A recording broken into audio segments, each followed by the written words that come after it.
The most beautiful thing about the World Cup was not having too many teams there. The most beautiful thing was how hard it was to get there. 3 matches, 1 small mistake, 1 bad night, and you were going home. It was brutal, but that is exactly what made it great. Now, the World Cup looked at itself and said, you know what? Let's make this a little more crowded. Now there are 48 teams, more countries, more matches, more flags, more stories. It sounds beautiful.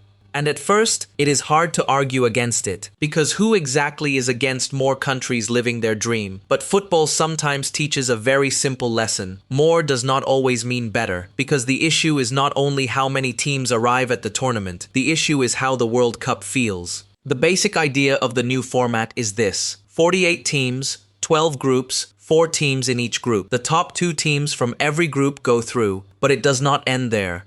The best 8 third-place teams also stay alive, so 32 teams come out of the group stage, and a new round of 32 begins.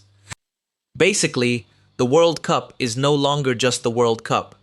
It is a little bigger, a little longer, and something that needs a calculator a little more often. Okay, the 48-team idea has a good side. More countries get onto the stage. More fans get to see their flag. For smaller football nations, this could be the biggest moment in their history. And yes, if football is truly a global game, watching the same big countries rotate on the same big stage forever can get a little boring. So far, no problem. But the real issue is this. The greatness of the World Cup is not measured only by how many countries you invite. Sometimes what made the tournament special was that the door was not open to everyone. Because in the old format, the group stage was clear. If you could not finish in the top 2, goodbye. Pack your bags, get on the plane, watch the rest of the matches from home. But now, some teams can start badly, play badly, even finish 3rd in their group, and still say, let's wait, maybe we survive. That is a strange thing. The old tension of the World Cup was this: 3 matches, 0 excuses. In the new system, sometimes it is 3 matches, a few excuses, a bit of goal difference, a result from another group, and a little bit of prayer. Congratulations. You did not win the group, you did not even finish 2nd, but because you were not terrible enough, you are still alive. Is that dramatic? Yes. But is it brutal? Not like before. And then comes the funniest part, the 3rd place calculations. A team finishes its own match, but its fate is still not finished, because it is waiting for the final minutes of another match in another group. If 1 goal goes in, they qualify. If 1 yellow card happens, things change. If 1 team loses by 3 instead of 2, suddenly everyone opens the table. This is not football anymore. It is a little bit of accounting. Before celebrating a goal, the fan refreshes the group table on his phone. After the match, the coach does not say, "We played well." He says, "We will follow the other groups." Wonderful. World Cup drama now comes with an Excel file.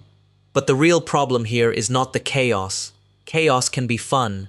The real problem is weight. Every match in the World Cup was supposed to feel heavy, because every point, every goal, every mistake felt like destiny. The 48-team format does not completely destroy that, but it waters it down a little. More matches are coming, more countries are coming, more stories are coming. But more football does not automatically mean bigger football. Sometimes what makes a tournament special is that there is less of it, that it is difficult, that it gives you no escape route. This new World Cup is definitely more global, maybe more fair, maybe more commercial, maybe even more entertaining, but at the same time, it is less brutal, more calculated, more of a let's wait and see the other results tournament. So, is the 48-team World Cup breaking football? Not exactly. But it is making the World Cup a little more boring. Before, the tournament told you this: win now or go home. Now sometimes it tells you this: do not lose too badly, and maybe you can stay. And that is the difference. More football sounds beautiful, until the World Cup starts feeling less like a tournament and more like a giant football festival with a knockout round attached. If you like this content, please subscribe. The next one will be even better. Please do.